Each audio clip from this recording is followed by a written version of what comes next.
수 있지만 그 풍경이 새로워지는 것은 하나님께서 우리 안에 일하시고 내 안에 있는 하나님을 발견하고 상대방 안에 있는 하나님을 발견하고 또 그 하나님 우리 가운데 일하시는 것을 발견하면 노래뿐만 아니라 관계도 그렇고 예배도 그렇고 우리의 교회도 그렇고 교회 공동체도 그렇고 너무나 새롭게 보일 것이라고 저는 믿습니다. 여러분 옆에 있는 분들에게 이렇게 좀 인사하시겠어요? 하나님이 당신의 새 노래가 되기를 바랍니다. 오늘 저희 제목은 하나님 나라를 여행할 때는 함께 상상하세요.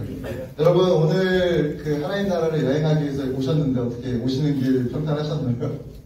여기까지 오시는 그게 아마 시간이 걸릴지언정 오시다가 뭐 호랑이를 만나셨거나 아니면 도적에게 습격을 당하셨거나 그런 분은 없으시죠? 근데 여러분 재밌는 거는 우리나라만 해도 한 100년 전만 해도 여러분 산에 호랑이가 살았어요. 와우!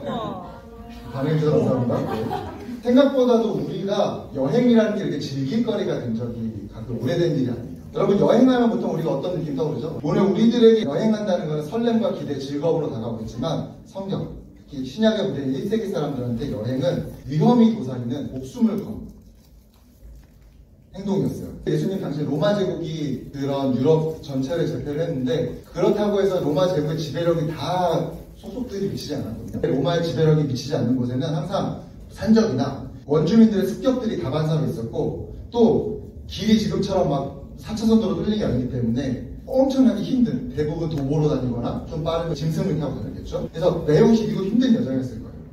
그렇게 바울이 이렇게 고백합니다. 화살을 당해 3번이요 밤낮 꼬박 하루를 망망한 바다를 떠다녔습니다. 자주 여행하는 동안에는 강물의 위험과 강도의 위험과 동족의 위험과 이방 사람의 위험과 도시의 위험과 광야의 위험과 바다의 위험과 거짓 형제의 위험을 당하였습니다 라고 고백을 하죠. 바울의 여행 역시도 1세기 당시 여행처럼 평탄한 여행은 아니었습니다. 성경의 이야기들이 보여주는 여행자 이미지는 좀 더 정확하게는 여행자보다 위험을 피해서 도망치는 난민, 정착지가 없는 떠돌이, 비자가 안 나와서 출입국 사무소에 갇혀있는 사람 그 이미지에도 가까워요. 제가 여러분을 여행자라고 이렇게 막 분위기 띄워놨는데 그게 아니었다. 발붙일 것도 없고 정처 없이 언제든지 쫓겨날 위험에 처해있는 부평초와 같은 존재들. 이 성경 속에서 가장 처음으로 나타난 여행자들은 누굴까요? 창세기에 에덴에서 쫓겨난 아담이죠. 아담이 제일 먼저 여행자로 등장합니다. 그리고 또 아브라함은 또 어떻게 나오죠? 아버지의 집을 떠나서 내가 지시한 곳을 가라라. 그냥 보내요. 그리고 이집트를 탈출해서 어디 약속의 땅이 있대. 가재요. 근데 어딘지 모르겠어. 잘 안 가르쳐줘. 이런 성경의 다양한 사람들의 이미지에서 우리는 여행자의 이미지를 발견할 수가 있습니다.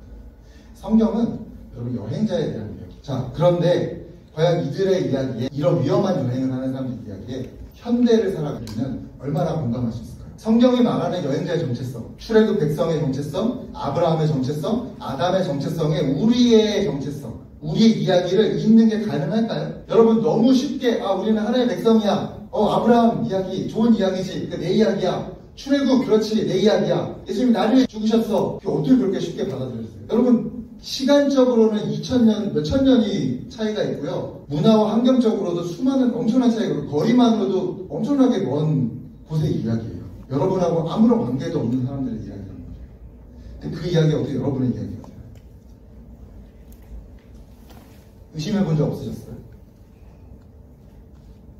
나중에 목사가 놀랍게도 성경 안에도 우리처럼 출애굽 이야기에 자기 정체성을 덮어씌운 사람들을 발견할 수가 있습니다. 누구냐면 바벨론 포로들. 바벨론 포로들도 대제국 바빌로니아에 멸망당하고 먼 땅으로 끌려가서 뭘 했냐면 모세의 이야기를 다시 보기 시작했어요. 출애굽 이야기를 다시 보면서 우리가 하나님께 범죄하고 반역해서 이렇게 망했구나. 근데 하나님께 돌아가면 회복시키실 거구나 라고 하는 거를 출애굽의 이야기를 바벨론 포로 사람들이 다시 바라보면서 자기 이야기를 삼기 시작한 거예요. 그 이야기를 자기들의 상황에 빗대어서 새롭게 쓰면서 다른 말로 해석하면서 해방의 날을 믿음으로 기다렸던 거예요.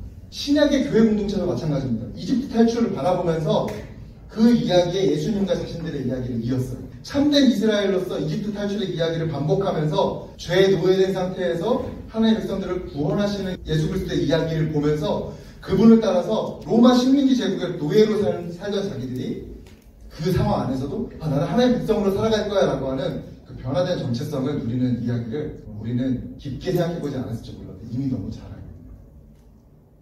자, 그렇다면 이 이집트 탈출의 이야기를 받아들이는 우리는 무엇으로부터의 해방을 꿈꿀까? 출애굽 백성들은 이집트로부터 탈출했어요. 바벨로니아에 잡혀간 사람들은 바빌론으로부터 해방을 꿈꿨어요. 신약 백성들은 로마 제국으로부터의 해방을 꿈꿨어요. 죄로부터의 해방을 꿈꿨어요. 그럼 오늘 우리는 출애굽의 이야기를 받아들이고 예수님의 이야기를 받아들인다고 하는 우리들은 어떤 이야기를 꿈꿀 수 있을까? 무엇으로부터의 해방을 꿈꿀 수 있을까요? 도대체 우리를 붙잡고 있는 건 뭐예요? 우리를 노예 삼고 있는 건 뭘까요? 무엇이 우리를 자유롭지 못하게 만드나요? 여행자의 정체성, 나그네의 정체성을 갖는다는 것은 우리로 하여금 무엇으로부터 출이집트하도록 이끄는 것일까요? 성경이 보여주는 앞서간 하나님 나라 여행자들의 기록을 살펴보면서 그 이야기를 찾아보도록 하겠습니다. 같이 말씀을 좀 읽을까요? 히브리서 11장 13절입니다. 시작.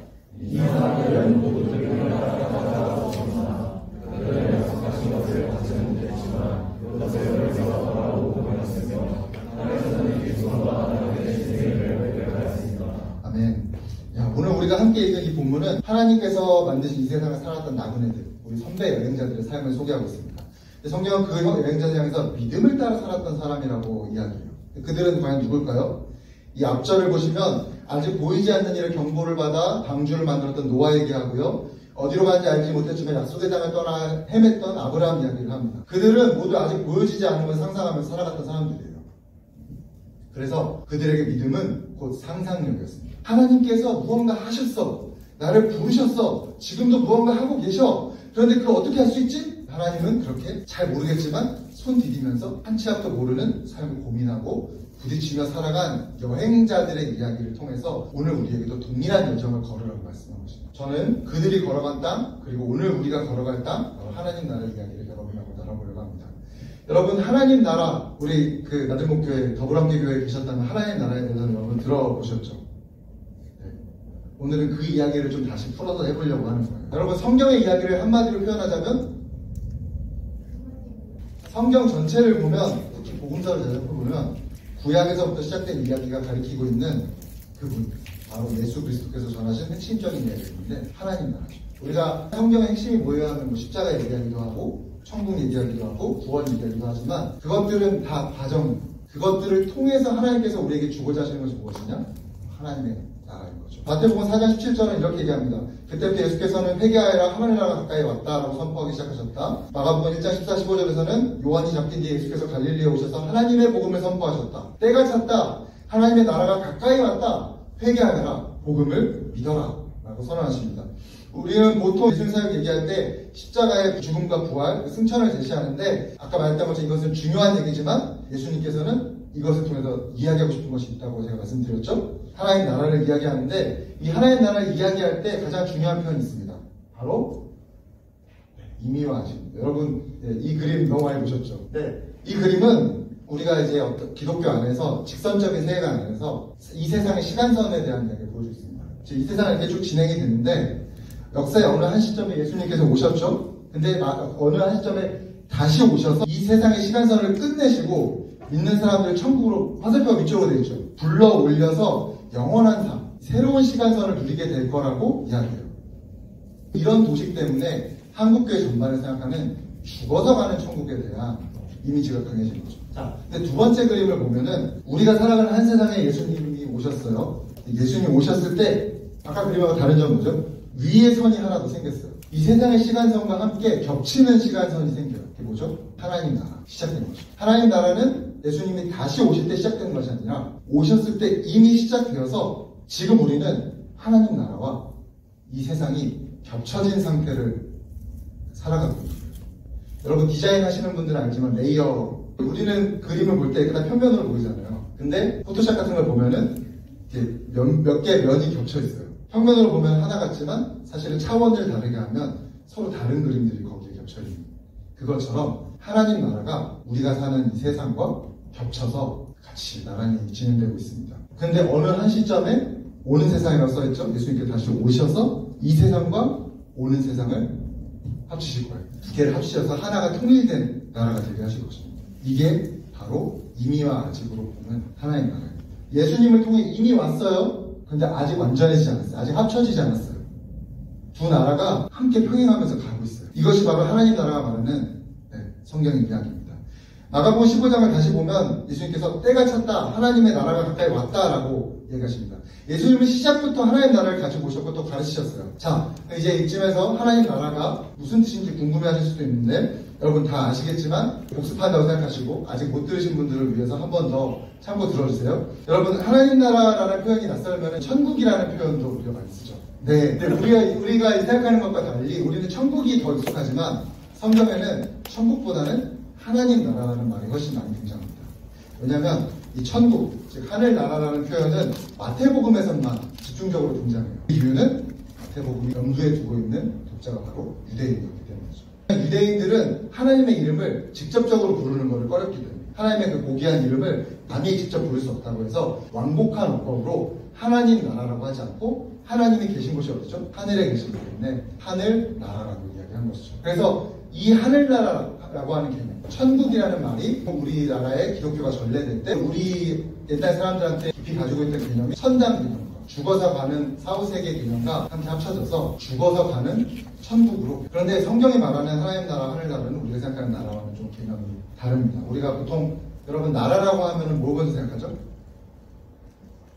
나라라고 하면은 기본적으로 땅을 먼저 생각을 해요. 근데 이 성경에서 하나님의 나라라고 하면은 이 나라는 장소보다는 통치의 개념이에요. 그러니까 하나님의 나라라고 하면 하나님의 땅이 아니라 하나님이 다스린다. 하나님이 다스리고 계시다. 그래서 하나님의 나라라는 말은 하나님의 통치, 하나님의 다스림으로 읽는 것이 옳습니다. 그래서 성경이 만약에 하나님 나라를 말하고 있다면 그거는 하나님 나라가 우리 나라가 돼야 된다. 우리 대한민국은 거룩한 하나님 나라가 이거 말고 그런 거 말고요. 하나님의 다스림. 하나님이 어디를 다스리고 계신가? 하나님이 무엇을 지금 다스리고 계시는가에 대해 초점을 맞추고 있는 것이. 그러면 이 구약의 신약과의 전성의 전체 이야기, 하나님의 다스림에 대한 이야기라면 우리는 어떤 방식으로 그 이야기를 이겨낼 수 있을까요? 창조, 타락, 구속, 그리고 새 창조라는 네 가지 주제를 가지고 설명할 수 있습니다. 첫 번째는 시작된 창조입니다. 그리고 계속되는 창조예요. 자, 여러분 질문 하나 던져볼게요. 창조는 끝났습니까? 창세기 1장 28절을 보면은 하나님이 그들에게 복을 베푸셨다. 하나님이 그들 말씀하시기를 생육하고 번성하여 땅에 충만하여라. 바다의 고기와 곰중의 새와 땅 위에 살아 움직이는 모든 생물을 다스려라라고 하셨다. 라고 이야기합니다. 보통 우리는 하나님의 창조가 그냥 딱 완성됐다고 생각을 하잖아요. 근데 성경을 자세히 보면 창조는 끝나지 않았습니다. 이 질문은 하나님께서 지금도 세상을 다스리고 계신가에 대한 중요한 힌트를 제공합니다. 창세기 1장 28절 아까 읽어드렸는데 거기 보면은 땅에 충만하라는 명령이 등장하죠. 자, 여러분 국어 문제입니다. 충만하라라고 하면 지금 충만한 걸까요? 아닌 걸까요? 아닌 거예요. 네. 성경은 놀랍게도 하나님께서 창조를 마치시고 사람에게 이 땅을 다스리라는 명령을 내릴 때에도 창조가 완성된 상태가 아니었어요. 여기서 완성되지 않았다는 것은 하나님의 창조가 부족하거나 잘못하셨어 이런 얘기가 절대 아닙니다. 여러분 저를 이상한 사람 만드시면 안 돼요. 다시 말하면 창조는 애초부터 하나님이 창조하실 때부터 처음부터 완성을 향해서 나아가는 것을 염두에 두고 시작된 거예요. 창조는 7일로 끝난 게 아니에요. 하나님이 창조하실 때부터 시작해서 완성까지를 염두에 두고 계획하신 거예요. 그래서 이것은 에덴의 위치를 비교적 세세하게 적어놓은 것을 통해서도 확인할 수 있습니다. 에덴에 대해서 얘기할 때 어디 강이 흐르고 그리고 네 가지 강을 얘기하면서 지리적인 한계를 얘기하잖아요. 이 지구의 어느 한정된 어딘가로부터 하나님은 창조를 시작하셨어요. 동시에 충만하라고 말씀하신 것은 여전히 이 지구가 하나님의 다스림으로 창조로 가득 찼다 안 찼다?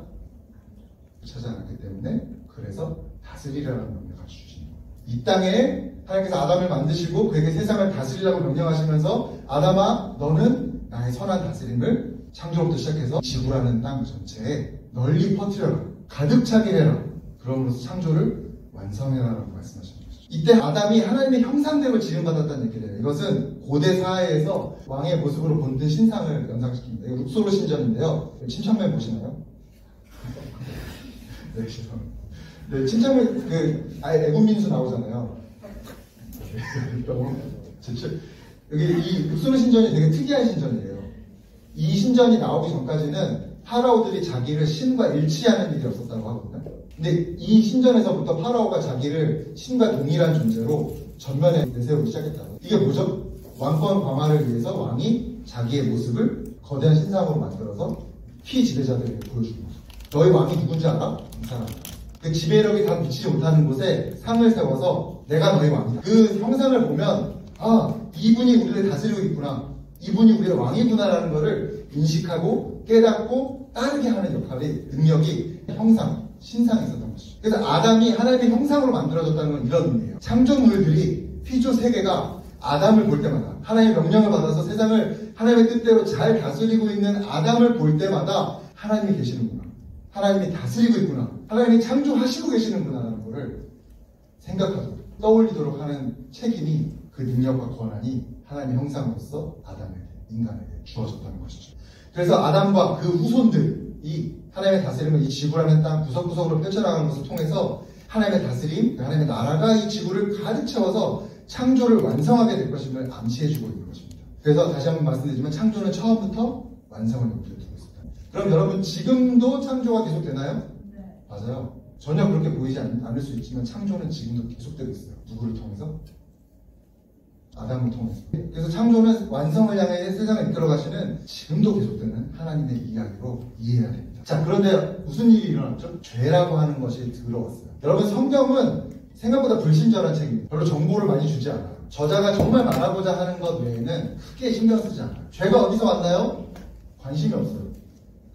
그냥 왔어요. 뱀은 어떻게 창조됐나요? 관심이 없어요. 정보를 안 줘요. 그냥 생겨났어요. 어떤 얘기인지 아시겠죠? 물론 고민해보고 생각해보면 재밌지만 성경은 얘기하고자 하는 바에서 별로 중요하지 않으면은 얘기하고 싶은 얘기만 딱 얘기하는 책이에요. 그래서 우리가 죄가 어떻게 들어왔는지는 잘 모르지만 다스림의 사명을 받은 인류가 하나님께 저항하고 반역하기 시작했어요. 죄가 들어오기 시작했습니다. 아담의 실패로 인해서 세상이 깨져버렸어요. 세상이 죄로 인해 깨어졌다면 대체 무슨 일이 일어난 걸까요? 원래 세상을 채웠던 하나님의 선한 다스림이 왜곡되고 대신 죄와 사망의 다스림이 시작되고 있는 거예요. 창세기 16장 19절은 깨어진 세상의 모습을 잘 묘사해 줍니다. 아이를 낳는 기쁨에 고통이 젖었어요. 저는 여러분, 하나님께서 그 하나님의 다스림을 세상에 펼쳐나가시는 방식으로 분명하게 결혼과 출산을 사용하셨을 거라고 저는 생각해요. 아이를 낳고 생육하고 번성하는 방법이라는 게 어떤 분들은 죄로 인해서 주어진 결과라고 얘기하시는데 저는 그렇게 생각하지 않습니다. 애초부터 하나님의 나라를 확장하시기 위해서 했던 방식인데 그것이 더 아름답고 고통 없는 방식으로 됐을 거라는 상상을 해보는 거죠. 또 서로 사랑하는 관계는 서로를 지배하려는 욕망으로 바뀌었어요. 서로 사랑하고 서로 배필이지만 서로를 지배하고 서로를 뭔가 다스리고 싶어하는 욕구에 빠지기 시작했죠. 또 풍성하게 살아갈 수 있던 자연, 그냥 동산 나무에 있는 실과 아무거나 따서 먹으면 되는 그 꿀 같은 자연이 이제는 열심히 땀을 흘리고 고생하지 않으면 먹을 것을 내주지 않는 저주를 받아버렸어요. 노력하고 애쓴 것의 결과가 정직하게 돌아오지 않는 불공평한 상태가 되어버린 거예요. 모든 것이 깨어졌어요. 여러분, 죄를 보통 개인의 문제로 생각하죠. 여러분, 제가 어느 날 밤길을 이렇게 걸어가고 있었어요. 앞에 어떤 자매님이 걸어가고 계시더라고요. 저는 자매님에게 불필요한 오해를 드리고 싶지 않아서 자매님을 추월하기 위해서 빠르게 움직이기 시작했습니다. 그래서 그 앞에 있는 자매님도 갑자기 걸을 빨라지기 시작한 겁니다. 여러분, 저의 의도는 선한 의도인가요? 악한 의도인가요? 네, 나름대로 선한 의도예요. 근데 선한 의도가 결과적으로는 그 상대방에게 악한 두려움으로 나타나게 됩니다. 예전에 있었던 비극적인 사건들이 있습니다. 특히 이제 새 모녀가 생활고를 버티지 못해서 돌아가신 사건이 있었는데, 여러분, 공무원들 각자의 부서에 있는 사람들은 최선을 다해요. 선의로 좋은 일을 합니다. 복지를 담당하는 부서는 선의의 시스템 작동시키기 위해서 사람들에게 복지를 제공하고 싶어해요. 선한 의도죠. 근데 부정수급자를 맡겠다는 선한 의도가 또 다른 형태의 법으로 부딪혀요. 선하고 선한 의도가 만나서 복지 사각지대를 만들어요. 악한 결과를 만들어요. 깨어진 세상이에요. 저는 축구를 좋아해요. 제 건강과 친교를 위해서 축구를 열심히 합니다. 선한 의도예요. 근데 그 축구를 하는 제가 제3세계 어린이들의 노동 착취를 통해 만들어진 축구공을 가지고 축구를 할 수 있어요. 여러분, 더 이상 죄를 나만 경건하고 나만 깨끗하고 나만 잘 사는 걸로 해결할 수 있는 시대가 아닙니다. 세계화를 통해서 죄의 그물이 더 강건해졌어요. 우리가 의도치 않고 생각지 못한 사이에 우리는 죄에 참여하고 있습니다. 그게 깨어진 세상, 우리는 죄인입니다. 에베소서 6장 12절은 이렇게 얘기합니다. 우리의 싸움은 인간을 적대자로 상대하는 것이 아니라 통치자들과 권세자들과 이 어두운 세계의 지배자들과 하늘에 있는 악한 영들을 상대로 하는 것입니다. 라고 이야기합니다. 죄를 개인적 도덕적 영역에만 한정하면 안 되는 이유가 바로 이것이에요. 6장 12절은 이 세계를 지배하는 세력이 있다는 것을 이야기해요. 그 세력은 깨어진 세상의 구조와 시스템을 통해서 우리의 선한 의도와 노력이 오히려 반대의 결과를 낳게 만들어 버립니다. 뿐만 아니라 말씀드렸던 대로 정보의 발달과 세계화가 이러한 현상을 더 가속시켜요. 우리가 의도하지 않았어도 더 거대한 죄와 깨어짐에 참여하게 됩니다. 더 이상 우리의 경건만으로는 세상을 유지할 수 있게 하나님의 다스림을 퍼뜨릴 수가 없게 되었습니다. 이제 어떻게 해야 될까요? 그때 우리를 구원하시는 분 예수 그리스도가 나타나시는 것이죠. 앞서서 창조는 지금도 계속되고 있다고 말씀드렸습니다. 세상은 깨어졌지만 하나님은 멈추십니까? 멈추시지 않으십니까? 않으시죠. 이 세상의 회복을 위해서 아브라함을 부르시고 또 이스라엘 백성을 세우시고 다양한 성경 이야기를 통해서 그분이 어떻게 이 세상을 회복시키기를 원하셨는지를 우리에게 보여주고 있습니다. 하지만 아브라함도 이스라엘도 하나님의 다스림을 세상에 가득 차게 하는 부르시면 실패했어요. 하지만 이렇게 계속되는 인간의 실패에도 하나님 포기하지 않으시고 결국 그분의 유일한 아들 예수 그리스도를 이 땅에 보내십니다. 근데 이분의 삶에는 특이한 점이 있습니다. 뭐냐면 그분의 삶이 이스라엘의 역사를 따라가는 거예요. 자, 예수님이 어렸을 때 어디로 가시죠? 헤롯의 박해를 피해서 이집트로 도망가시죠. 이스라엘 백성이 어디로 내려가죠? 이집트로 갑니다. 또 예수님이 아기 때 영아 살해의 위협을 당하시잖아요. 그래서 이집트로 내려가시잖아요. 이스라엘 백성 역시도 모세가 태어났을 때 어떤 위협을 받죠? 아이들을 다 죽이라는 위협을 받습니다. 또 이스라엘 백성이 홍해를 건너요. 물을 지나가요. 예수님 마찬가지로 나가보면서 세례를 받으세요. 물에 잠기세요. 이스라엘 백성이 히브리서를 보면은 물속을 지나간다. 물에 잠겼다라는 표현을 씁니다. 동일하게. 그리고 또 예수님 어디에서 40일 동안 지내시죠? 광야에서. 이스라엘 백성은 어디에서 40년 동안 헤매죠?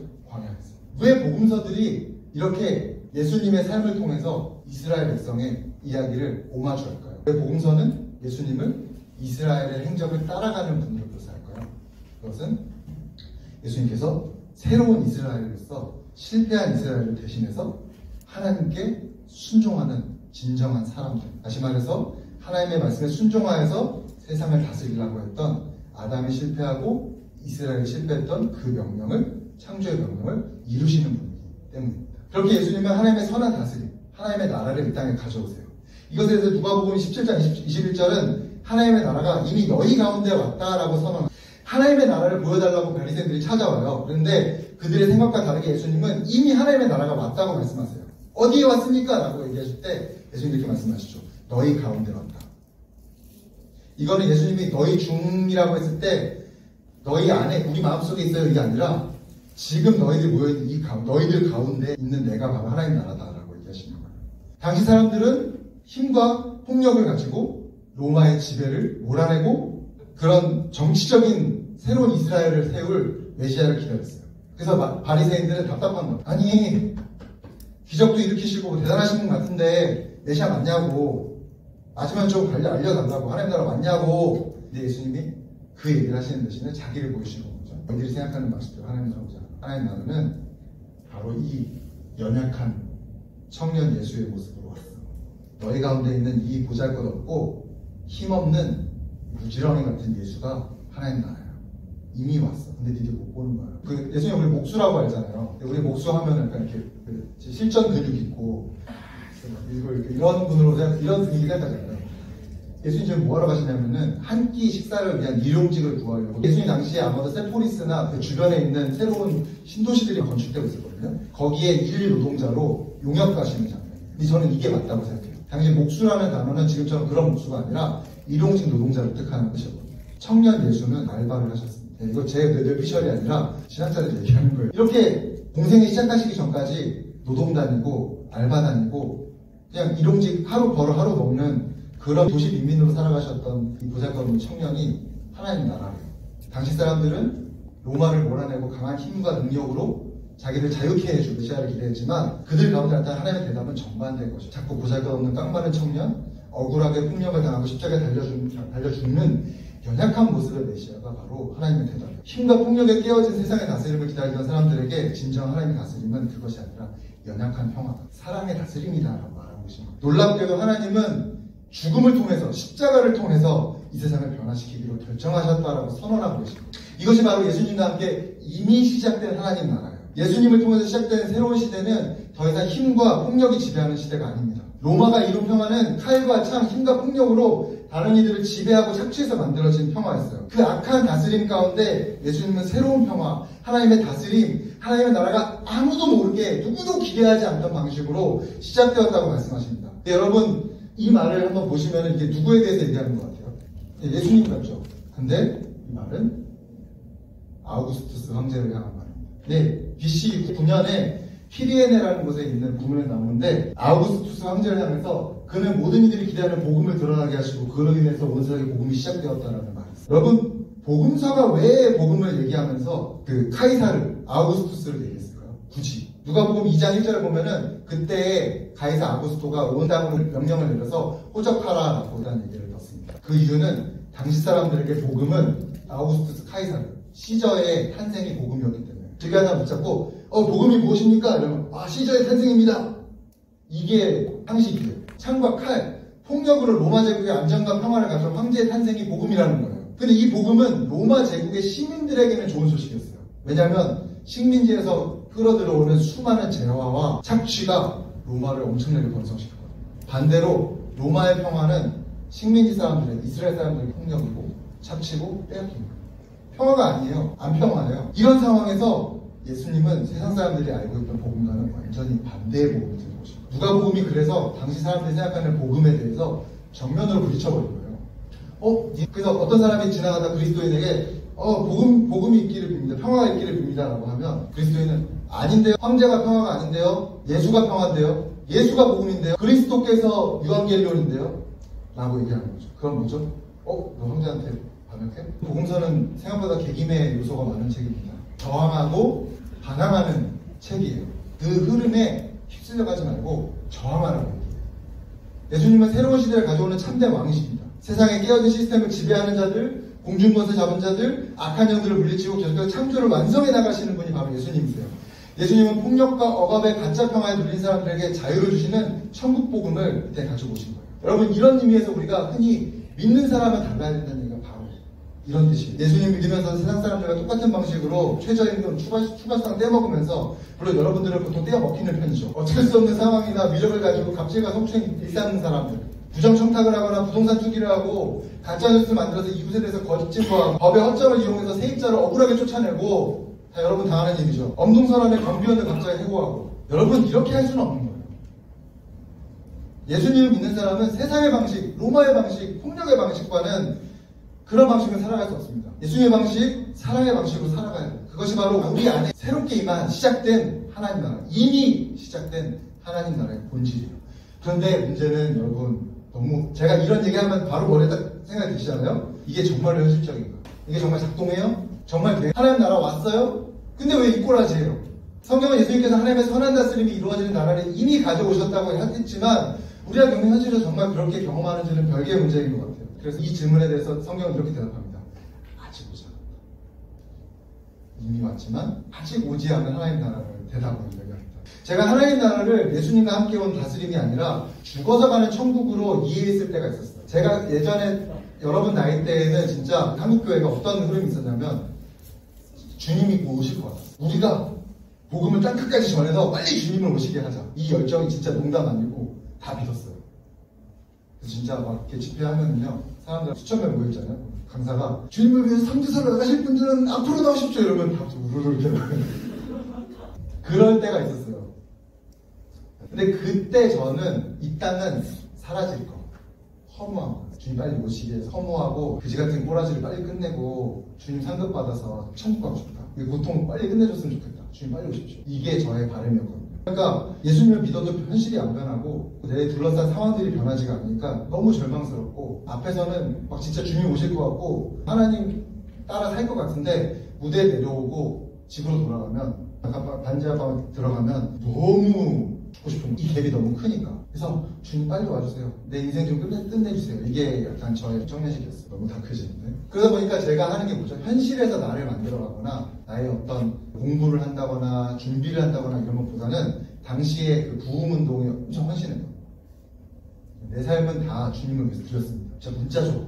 내 돈도 얼마 없지만 내 시간도, 가진 게 시간이니까 다. 근데 문제는 그 부흥운동이 실패로 끝났어요. 1907년에 평양 대부흥을 2007년 지금 다시 가져오자라는 모토를 가지고 수많은 단체와 수많은 교회들이 모여서 주님 빨리 오십시오라고 이렇게 집회를 했어요. 근데 진짜 주님 오신 줄 알았거든요. 안 왔어요. 실패했어요. 근데 문제는 그걸 운동을 하고 막 예언하고 부흥의 파도가 지금 뭘 밀려오고 있습니다 이러면서 부흥 옵니다 예언했던 사람들이 7년이 딱 지나니까 다 빤스러웠어요. 죄송합니다. 없어졌어요. 그 헌신했던 저만 남았어요. 이상했어요. 왜 안 오지? 근데 나한테 온다고 했던 사람들이 아무런 설명 없이 다 사라졌어요. 그때 제가 제 인생의 가장 큰 허무와 무력감에 시달렸어요. 과연 이게 신앙의 의미가 있을까? 이게 뭐냐? 여러분 데살로니가전서 417절은 우리가 보통 휴거라고 하는 종말에 대한 한 형태의 근거구절로 사용합니다. 여러분 휴거라는 말 들어보셨어요? 첫 번째 그림에서 보면은 주님이 다시 올 때 되면은 예수님 신실하게 믿었던 사람들은 고통을 안 맛보고 영혼이 이렇게 막 올려가지고 하늘로 먼저 올라가고 천년왕국을 먼저 누린다는. 그래서 1992년에 진짜로 다미선교회라는 곳에서 10월 17일인가에 예수님 진짜 오신다고 막 사람들 모으고 거기서 막 계속 기도해야 하고 흰옷 입고 언제 들어가지고 이렇게 집회를 했어요. 외신들도 와가지고 촬영했었거든요. 근데 MBC 뉴스 끝나고 딱 시간 12시 딱 끊치고 지나가는데 뉴스 앵커가 하는 말이 그때 생방송으로 다 준비했어요. 하는 말이 결국 아무 일도 일어나지 않았습니다. 진짜 이거 짤 찾아보시면 있을 거예요. 데살로니가전서 417절은 이런 말씀입니다. 그 후에 우리 살아남은 자들도 그들과 함께 구름 속으로 끌려올라 공중에서 주를 영접하게 하시리니 그리하여 우리가 항상 주와 함께 있으리라는 구절을 통해서 이 끌려올라가서 영접한다라는 단어를 보고 우리가 마지막에 이렇게 올라갈 거야라는 해석을 한 것입니다. 그런데 이 영접이라는 단어, 아판테시스라고 하는 단어거든요. 영접이라는 단어는 당시의 다른 문서들, 그러니까 어쨌든 성경도 당시의 글로 쓰여진 거잖아요. 당시 비슷한 그리스 문화권 안에 다른 문서들을 쓴 거 보면은 어떤 황제나 장군이 전쟁에서 이기고 도시에 방문해요. 그러면 황제가 오는데 도시에 있는 장관이나 시장이나 이런 사람들이 집무실에 앉아가지고 오십시오 이러겠어요? 아니죠. 그러면 큰일 나죠. 성 밖으로 나와서 마중한 다음에 왕이 오시면은 거기서 그럼 잘 오셨습니다. 그래서 식사 한번 하시죠. 이렇게 할까요? 아니죠. 준비됐습니다. 오시죠. 앞에 나가서 영접하고 다시 모시고 와서 거기서 잔치를 하겠죠. 이게 영접이에요. 그렇다면 이 본문에서 영접은 뭐죠? 우리가 주님이 오시면 그분을 맞이하러 나가서 주님을 영접하고 거기 있어요? 다시 모시고 오는 거예요. 어디로요? 이 땅으로. 이게 여기서만 있는 게 아니라 신약의 다른 본문 마태복음 25장 6절에 보면 열처녀 비유가 나오거든요. 열처녀 비유에서도 이 영접이라는 단어가 나오는데 이 단어 역시도 처녀들이 신랑이 오셨다 하니까 맞으러 나가서 신랑 보내요. 다시 모시고 성 안으로 들어오죠. 똑같은 문법이에요. 무슨 얘기죠? 휴거는 저기로 가는 거다? 아니다. 우리는 어디로 가지 않습니다. 계시록 21장 2절을 보면 이렇게 합니다. 새로운 예루살렘이 하늘로부터 이 땅에 내려온다고 해요. 성경의 창조도 어디서 이루어지죠, 여러분? 이 땅에서 이루어지죠. 지구에서 이루어집니다. 마지막 책의 요한계시록 역시도 어디에 예루살렘이 내려와요? 이 땅에 내려와요. 그리고 구약과 신약의 여러 본문들을 보면 땅에 대해서 관심이 그렇게 많아요. 그건 무엇을 의미할까요? 그것은 하나님의 뜻이 이루어지는 곳이 이 세상을 떠나서 어디 다른 곳이다? 아니죠. 하나님의 뜻이 이루어지는 곳은 처음부터 끝까지 어디다? 우리가 사는 이 땅이에요. 여러분, 우리 어디 안 가요. 여기서 시작하고 여기서 완성될 거예요. 결국 제가 드리고 싶은 말은 천국이라는 것은 죽어서 어디로 가는 걸 의미하는 게 아닙니다. 우리는 다른 어딘가로 가지 않아요. 왜냐하면 성경이 처음부터 마지막까지 하나님께서 이 땅을 완성시키실 것이며 완성된 이 땅에서 우리의 삶이 이어질 것이다라고 말씀하고 있기 때문입니다. 그래서 새 창조예요. 종말은 우리의 삶이 어떤 마지막 순간에 끝나는 이미지를 주죠. 그러나 성경에 말하는 새 창조의 이미지는 예수님께서 다시 오신 이후에 이 세상은 처음 창조가 바라보았던 원래 모습을 회복하고 거기에서 다시 영원한 하나님의 다스림이 이어지는 풍경을 보여줍니다. 그래서 성경은 땅에 대해서 계속해서 강조할 뿐만 아니라 예수님이 새로운 몸으로 부활하세요. 죽어서 영으로 천국 갈 거면 예수님이 몸으로 부활하실 필요가 없잖아요. 몸으로 부활하세요. 또 우리의 오랜 신앙 고백인 사도신경 역시도 뭐라고 고백하냐면 몸이 다시 사는 것을 고백해요. 땅과 몸은 없어질 것이 아니에요. 새 창조를 통해 새롭게 돼서 계속 이어질 것입니다. 지금 깨어진 이 세상에서 애쓰면서 치열하게 살아가는 우리의 삶, 하나님의 다스림을 믿고 살아가고 싶지만 뜻대로 되지 않는 우리의 연약함, 이 모든 것이 완전해지는 세상이 반드시 올 거라고, 이 땅에 올 거라고 성경은 이야기하고 있습니다. 믿음이란 결국 그래서 상상력이에요. 이런 이미와 아직 사회에서 겪는 현실의 괴리들과 긴장을 받아들이고 그 아이러니 속에서 살아가는, 이게 저는 믿음이라고 생각합니다. 매 순간 고민하고 흔들리는 우리 삶의 의미를 저는 큰 건물을 짓는 과정에 빗대어서 이야기하고 싶어요. 이게 사그라다 파밀리아잖아요. 저도 꼭 가보고 싶은데요. 이거 짓는 데만 수백 년이 걸렸거든요. 이런 건물을 짓는다고 어떤 왕이 선언했어요. 그래서 온 나라에서 전문가들을 불렀어요. 어떤 사람은 경첩을 만드는 전문가, 어떤 사람은 문에 그림 그리는 전문가, 어떤 사람은 옷을 잘 만드는 전문가, 어떤 사람은 풀칠을 잘하는 전문가. 그래서 그 수많은 사람들이 모여서 누군가 자기의 것들을 만드는데 누구도 완성된 전체 모습을 알지는 못해요. 그런다고 일을 안 하나요? 그럼에도 불구하고 자기 일에 집중하죠. 심지어 어떤 사람은 자기가 살아있는 동안에 완성을 못 봐요. 다음 사람한테 넘겨주고 세상을 떠납니다. 그런데 이렇게 다 알지 못하고 만든 것들이 모여서 큰 설교들에 대해서 하나의 건물을 완성시키고요. 여러분, 저는 바로 이런 점에서 이 애매한 삶, 이미와 아직이라는 이 긴장을 살아가는 우리의 삶에 의미가 있다고 생각해요. 여러분, 우리 삶이 되게 작죠. 근데 평생을 노력해도 여러분 어떤 성취를 이뤘는지 전혀 남지 않아요. 제가 아까 세계선교를 하겠다고 막 앞에 나왔던 사람들이 얘기를 했잖아요. 저도 그런데 저 세계선교 안 나갔어요. 여기서 지금 교회 사역자로 있으면서 아이 키우고 열심히 일하고 있어요. 소시민이에요. 이런 삶의 의미가 있을까요? 성경은 이미와 아직이라는 큰 이야기 속에서 시작된 창조와 새 창조 사회에서 믿는 이들의 평범한 일상이 담당하는 자리가 있다고 얘기해요. 비록 우리가 일생에서 그 완성을 다 못 봐도 우리의 삶은 그 큰 이야기에 포함되었다라고 해요. 산티아고 순례길을 갈 때 그 순례길 처음에 만든 사람이 누군지 모르겠어요. 그렇죠? 그 길에 누군가 먼저 가면서 이정표도 세워놓고 물 마시는 것도 만들어 놓고 식당도 세우고 그렇게 만들어서 결국에는 뒤에 오는 수많은 여행자들을 바른 길로 인도해요. 어떤 때는 여행자들이 지치지 말라고 뭔가 신발도 갈아 신기고 모두 만들고 이렇게 해서 여행자들이 끝까지 완주할 수 있도록 도움들이 쌓여가요. 처음엔 아무것도 없었어요. 처음엔 복음서도 없고요. 서신서도 없고요. 제자들도 없었어요. 길조차 없었어요. 예수의 신 길조차 없었어요. 거기에 예수께서 여행하시고 사도들이 여행하고 그 이후에 믿음의 조상들이 계속해서 여행하면서 복음서도 남기고 서신서도 남기고 책도 쓰고 기도도 남기고 이정표를 남기면서 뒤에 오는 우리들을 여기야, 이쪽으로 와, 잘 가고 있어, 따라와, 다 못 걸어도 괜찮아, 잘하고 있어, 격려하며 계속 같은 길로 이어가게 하는 거죠. 우리도 그 길에 포함되어 있습니다. 여러분, 우리가 이 땅에 사는 일, 만나는 사람들, 함께하는 공동체를 소중히 여기고 정치나 환경이나 관계나 이웃, 우리 주변에 둘러싼 다양한 문제들에 대해서 공감을 가지고 살아가는 것. 왜 중요하고요? 무엇이 올나라와 이어질 것이고 무엇이 사라질 것인지를 고민하기 때문에 이 과정에서 우리가 우리 가운데 일어나는 일들을 자세히 바라보게 돼요. 또 깨어진 세상에서는 여러분 혼자서는 아까 말씀드렸듯이 이 여행이 어렵잖아요. 동료 여행자들 누구죠? 교회 공동체를 함께 잡고 만나요. 그렇게 함께 이 깨어진 세상을 여행하면서 그 나라가 올 때까지 서로 의지하고 버티면서 살아가요. 이야기를 마치겠습니다. 여러분, 예수님은 왜 교회를 주셨을까요? 여러분 잘 아시겠지만 저는 8년 동안 교회를 떠났었습니다. 아시죠? 네. 저한테는 이런 질문이 있었어요. 신앙생활을 꼭 공동체를 해야 될까요? 그냥 기도하고 성경 보고 하나님 잘 믿으면 착하게 살면 되는 거 아닐까요? 저도 이렇게 고민할 때가 있었는데 이 문제를 정말 진지하게 오랜 시간 고민하고 싸워오면서 교회로 돌아오면서 내린 결론이 있는데 이것은 필요나 당위성의 문제가 아니라 우리를 부르신 하나님의 존재 방식과 연결되어 있다는 것이었어요. 하나님은 공동체로 존재하세요. 성부, 성자, 성령 삼위일체 여기서 다 설명하기는 불가능하기 때문에 구원이라는 주제를 가지고 간략하게 얘기해보면 성부 하나님은 창조된 사람과 세계를 구원하시기로 결정하셨어요. 그런데 성자 예수님은 그 결정에 자기를 기쁘게 드리세요. 그게 비록 자기를 죽이는 것이라.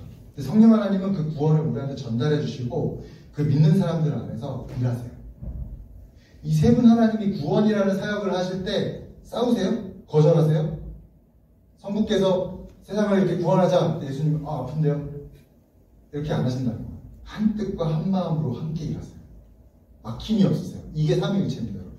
사랑으로 삼위가 하나가 되세요. 설명이 제가 충분히 됐을지 모르지만 하나님이 이렇듯이 사랑의 공동체로 존재하시기 때문에 그분이 창조하시고 부르신 사람들도 사랑의 공동체를 경험하고 그렇게 서로 의지하며 살아가기를 원하세요. 이것은 하나님의 존재에서 나오는 삶의 방식입니다.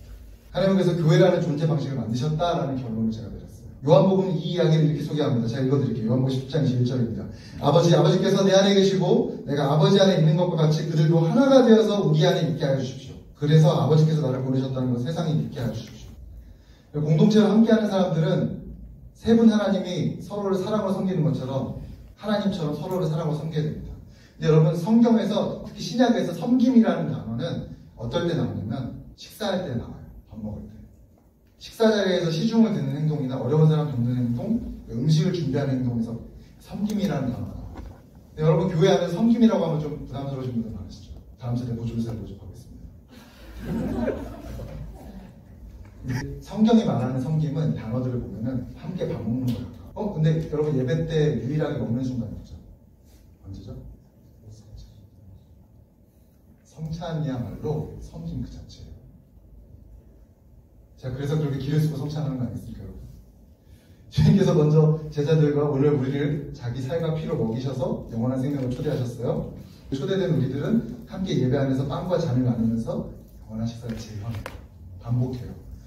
그리고 주 안에 나누는 거룩한 식사를 통해서 우리는 교회는 한 식구가 됩니다.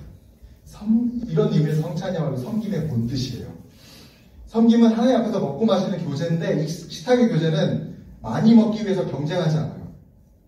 내가 먹고 싶은 게 많다고 다른 사람과 싸우지 않아요.